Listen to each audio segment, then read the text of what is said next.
आज का ये सेशन उन स्टूडेंट्स के लिए है जिन्होंने एग्ज़ाम तो दिया, रिज़ल्ट का वेट भी किया और रिज़ल्ट ने हमें बहुत परेशान भी किया। बहुत देर तक हमने स्क्रॉल किया, रिफ्रेश किया and then finally we were able to see our results, but वो हमने जो सोचा था वैसा नहीं था। बहुत शॉकिंग रहा। 2-4 नंबर से हमारा स्किप भी हो गया या थोड़ा ज़्यादा नंबर का डिफरेंस आ गया, या जो हमें जो लग रहा था प्रोविजनल आंसर की देखकर हमारा जो स्कोर बन रहा था that was quite different from what it turned out this time. And जब ये सारी चीज़ें होती है एंड जब हम 6 महीने से अपनी प्रिपरेशन कर रहे हैं and things take a turn, तो एक डिसीजन हम ले लेते हैं इस हड़बड़ी में, इस जल्दबाजी में, और वो डिसीजन होता है कि क्या मैं ये क्विट कर दूं, क्या मैं ये एग्ज़ाम छोड़ दूं, क्या ये एग्ज़ाम मेरे लिए नहीं बना है। मैं आपको ये नहीं बोलूंगी कि जो आप सोच रहे हैं वो गलत है या फिर क्विट करना गलत है। क्विट करना भी एक डिसीजन होता है और नेक्स्ट अटेम्प्ट में जाना भी एक डिसीजन होता है, बट प्रॉब्लम ये नहीं है कि वो डिसीजन हमें लेना नहीं है, या प्रॉब्लम ये नहीं है कि आपको वो डिसीजन लेना नहीं आता। प्रॉब्लम होती है जब हम कोई गलत वजह से डिसीजन ले लेते हैं, और इस बार इस मोमेंट पर जो आप अभी सोच रहे हैं कि ना ये सिस्टम समझ में आ रहा है, ना कोई ट्रांसपेरेंसी है, ना अकाउंटेबिलिटी है, और फिर हमारा रिजल्ट एकदम से quite takes a different turn, competition बहुत ज़्यादा है and I am not meant for this academia. मैं सारे सब्जेक्ट्स को टारगेट कर रही हूँ and I am very sure सारे सब्जेक्ट्स में जो भी स्टूडेंट्स हैं उसमें से कुछ स्टूडेंट्स का ये सिमिलर थॉट चल रहा होगा, क्योंकि बहुत परेशान हो जाते हैं हम बार बार घर में ये सब बता के, घर में ये सब शेयर करके। बट प्रॉब्लम ये है कि मुझे इस हड़बड़ी में, मुझे इस मोमेंट में ये डिसीजन नहीं लेना है। एंड मैं बिल्कुल नहीं बोल रही हूँ कि क्विट हमें, क्विट वर्ड जो है वो एक गलत वर्ड है। बहुत सारे स्टूडेंट्स के लिए ये एक मैजिकल वर्ड भी बन जाता है when you decide and when you feel that this is not something I want to do. But इतना मुझे ज़रूर पता है आप में से कि अगर आप यहाँ तक आए हैं, आप यूजीसी नेट में क्लियर करके असिस्टेंट प्रोफेसर का सपना देख रहे हैं, तो आप क्विट करने के लिए तो नहीं आए होंगे। और अगर आपको करना भी है ना, तो ये डिसीजन अभी मत लेना, कुछ दिन रुक जाओ और फिर डिसीजन लेना, क्योंकि ये बहुत नेचुरल है। फॉर एग्जाम्पल मैंने एक अटेम्प्ट दिया है ना, मैं इस पेपर में बैठी और मेरा ये पेपर कुछ नंबर से मिस हो गया, तो मुझे लगेगा कि यार ये जो डिसअपॉइंटमेंट है, ये जो गिल्ट हमारे अंदर भर जाता है, हम दूसरों से खुद को कंपेयर करने लग जाते हैं, या वो जो पीयर प्रेशर है, वो सारी चीज़ें मुझे मजबूर कर देती है ये सोचने में कि आई am not meant for this, या फिर मुझे ना छोड़ देना चाहिए, मैं अब ये चीज़ करूँगा।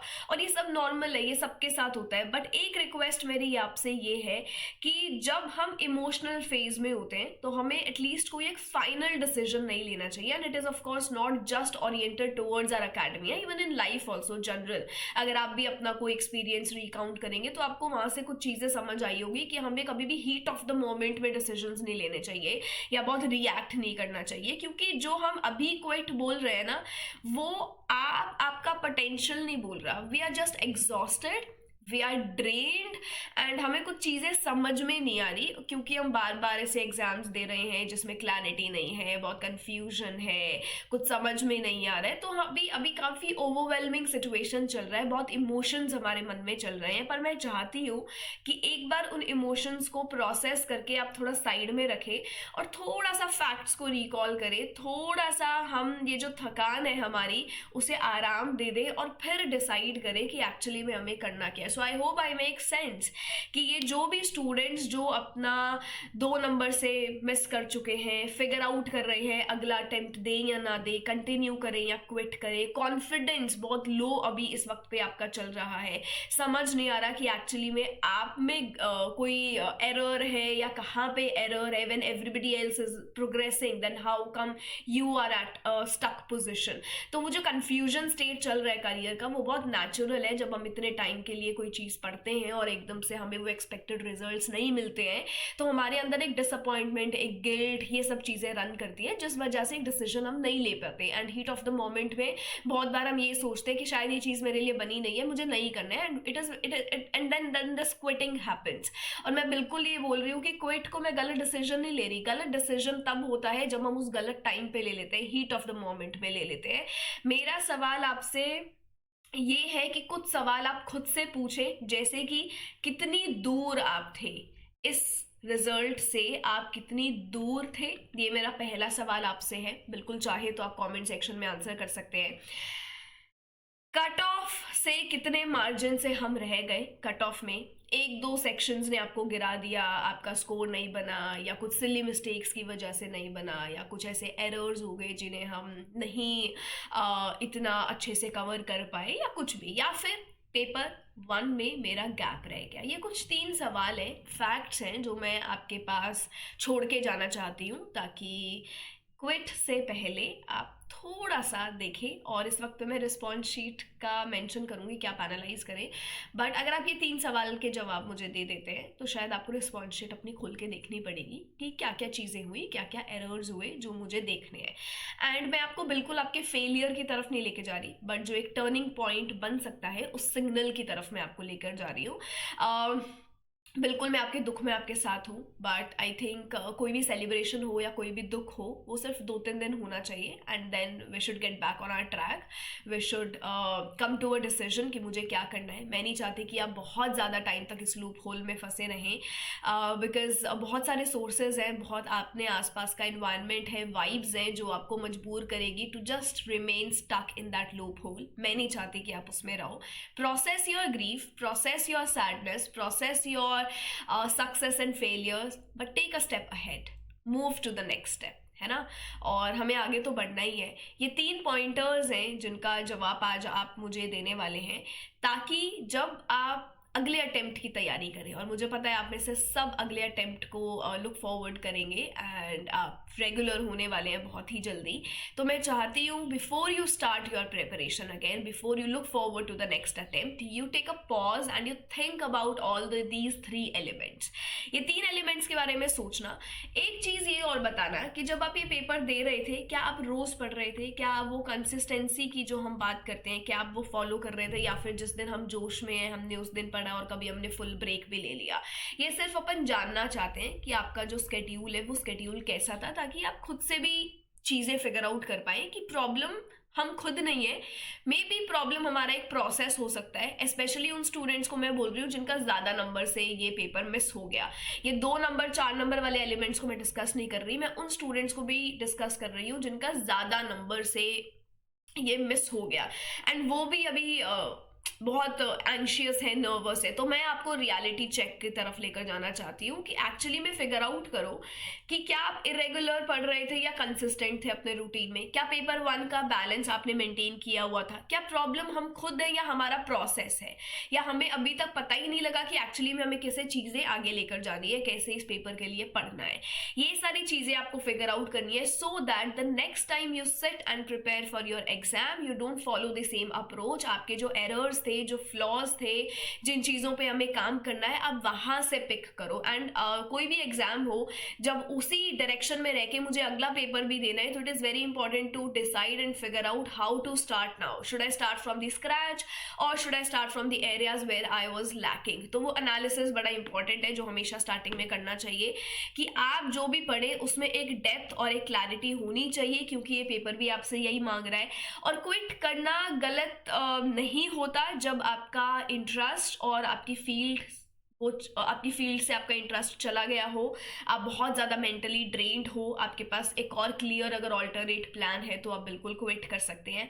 पर सिर्फ इसलिए क्विट करना कि 2 बार नहीं हुआ, 3 बार नहीं हुआ, लोग क्या कहेंगे, एज निकल रही है, आई फील ये रीजंस ना हमें डरा देते हैं, और ये रीजंस भी हमारे डर के होते हैं, इसमें ये क्लैरिटी के लिए नहीं होते। नेक्स्ट अटेम्प्ट हमें लेना चाहिए। अगर आप कॉन्सेप्चुअली आपको लगता है कि आप और इम्प्रूव कर सकते हो, आप अपनी मिस्टेक्स अगर आइडेंटिफाई कर पा रहे हो, तो definitely you should go for the next attempt.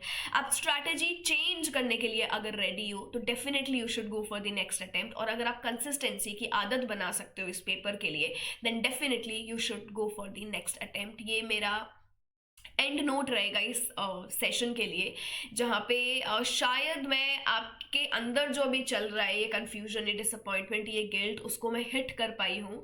And मैं आपको ये कंसिस्टेंसी, इरेगुलरिटी, क्लैरिटी, इम्प्रोवाइजेशन, इन सब टॉपिक्स पे आपको और थोड़ा सा सोचने के लिए मजबूर कर दूँ। सो प्लीज़ डिसाइड करो, बिकॉज ये जो डिफरेंस होता है ये अटेम्प्ट के नंबर का नहीं होता कि कितनी बार मैंने ये अटेम्प्ट दिया, बल्कि ये लर्निंग कर्व का होता है। एंड इस पूरे प्रोसेस में हम बहुत कुछ सीखते जितने भी हैं, मैं ये नहीं बोलूँगी कि सभी के सभी आप नेक्स्ट अटेम्प्ट दीजिए, बिल्कुल भी नहीं, बट ये जो डिसीजन आपको लेना है कि मैं क्विट करूँ या नहीं, ये आपको इमोशंस से भर के नहीं लेना है, ये आपको इवैल्यूएशन से लेना है। तो इवैल्यूएट करो, फिगर आउट करो, थोड़ा सा टाइम लो और फिर डिसाइड करो कि एक्चुअली में do you want to really quit. क्या आप यहाँ तक आए हैं सिर्फ बाहर निकलने के लिए इस लाइन से? बिल्कुल भी नहीं। पर अगर फिर भी आपको क्विट करना है तो क्या आपके पास एक ऑल्टरनेट प्लान है? और अगर क्विट करना है तो एक रिस्पेक्टेबल, एक क्लैरिटी के साथ हमें करना है। सो दोनों ही बड़े रिस्पेक्टेबल डिसीजंस हैं, but it is your life, it is your decision and you are the master to make a hold of your decision, है ना। उसकी पूरी ऑटोनॉमी आपके पास है। एज एन एजुकेटर और as a friend, as a learner, मैं आपको सिर्फ गाइड कर सकती हूँ, वो दोनों तरफ के नुआंसेस आपको दिखा सकती हूँ, और आपका डिसीजन का रीज़न जो समझ लेता है, आई थिंक वो फिर आगे कभी रिग्रेट नहीं करेगा, आगे वो कभी गिल्ट में नहीं रहेगा कि यार मेरा एग्जाम क्लियर नहीं हो रहा था इसीलिए मैंने क्विट कर दिया। So do not look to now, but look what would you be after next 4 to 5 years। तो ये सोचना बहुत ज़रूरी है कि जीवन में कभी ऐसा वो गिल्ट और रिग्रेट मुझे ना रहे कि मुझे अपनी पोटेंशियल पे क्वेश्चन मार्क लग रहा था इसलिए मैं इस चीज़ से बाहर निकल गई। तो ये मैं नहीं चाहती कि आप इस थॉट के साथ अपनी आगे की लाइफ स्पेंड करें। So please make a full decision, अपने लिए डिसाइड करो, बट ये जो डिसीजन है ये अब थोड़ा क्विक होना चाहिए, थोड़ा टाइम लेके अपना ये डिसीजन आप लें, ताकि फिर हम अगले अटेम्प्ट की तैयारी कर पाएँ। एंड इस बार डिसाइड कर लो कि रिसोर्सेज कम है कि ज़्यादा है या नहीं है। और मैं बहुत सीधा सीधा बोल रही हूँ, I got healthy result this time, and JRF भी क्लियर किया स्टूडेंट्स ने, UGC नेट का कैटेगरी 2 नेट भी क्वालिफाई किया, कैटेगरी 3 भी क्वालिफाई किया। और अगर आपका मन है आप बिल्कुल फ्री क्लासेस से पढ़िए, बट अगर आपको लगता है कि आप हर बार फ्री क्लासेस से पढ़ रहे हैं, रेपिटेटिवली नहीं हो पा रहा है, मे बी इस बार एक फुल प्रूफ प्लान आप अपने लिए बना सकते हो जहाँ पे आपने ना रिसोर्सेज थोड़े से शॉर्टलिस्ट कर दिए। ऐसा नहीं है कि कुछ भी मुझे मिल गया, जहाँ पे जो मिल रहा है मैं वो सब कवर कर रहा हूँ, सब मैं क्लियर कर रहा हूँ, सब मैं चीज़ें देख रहा हूँ। अपना सेल्फ स्टडी का टाइम निकालो, जो पेपर आपसे डिमांड कर रहा है उस तरीके से पढ़ो। अब जैसे लिटरेचर की अगर मैं बात करूँ तो अब सिलेबस ही डिफाइंड नहीं है, उसका लेंथ ब्रेथ विड्थ आप कुछ भी देख लो वो इतना ज़्यादा एक्सपैंड हुआ है कि हमें पता ही नहीं है उसका एंड पॉइंट क्या है, जैसे कि बाकी पेपर्स में हमें फिर भी पता है। आप बैड की बात करें, जो कि इस बार अगर आप कट ऑफ देखेंगे तो बहुत हाई कट ऑफ यहाँ गया है।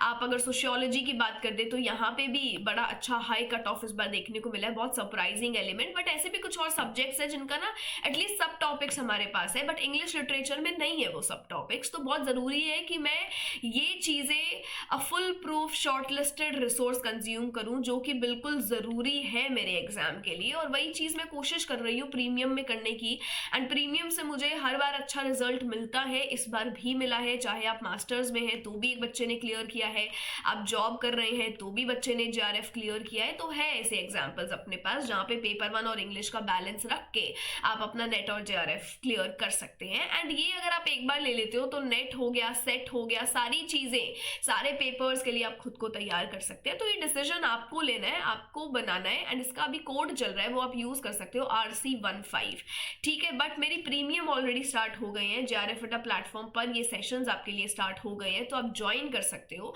और सेशन के ये क्लास लिंक आपको इस ग्रुप पर मिल जाते हैं। मेरी डेली क्लास टाइमिंग्स रहती है 5 PM। Even if you not feel like studying, at least आप सेशंस ज्वाइन कर सकते हैं, साथ में मिलकर कुछ नई चीजें पढ़ सकते हैं, मेरे साथ क्वेश्चंस प्रैक्टिस कर सकते हैं जब तक आपका खुद से मन नहीं कर रहा कुछ पढ़ने के लिए। So this is it where I put an end to my session. और ये चैनल है जहाँ पर मैं सिर्फ UGC नेट की फैक्चुअल बातें नहीं करती, बल्कि मैं एक्चुअली में बात करती हूँ from the students point of view, and actually में आपके मन में अभी क्या चल रहा होगा वो सारी बातें मैं आपके साथ करना चाहती हूँ। तो I hope that this makes sense और चीज़ें आपको समझ में आई हूँ। अब आप एक डिसीजन लेंगे जो कि इमोशंस से भरा बिल्कुल भी नहीं होगा, बल्कि आप सोच समझ के इवैल्यूएट करके एक डिसीजन अपना लेंगे। एंड कॉमेंट सेक्शन में ज़रूर इंटरेक्ट करके मुझे बताना of what you are feeling right now, because मैं सच में जानना चाहती हूँ कि आपके मन में अभी क्या चल रहा है। And thank you so much, take care of yourselves, will see you again very soon with yet another session.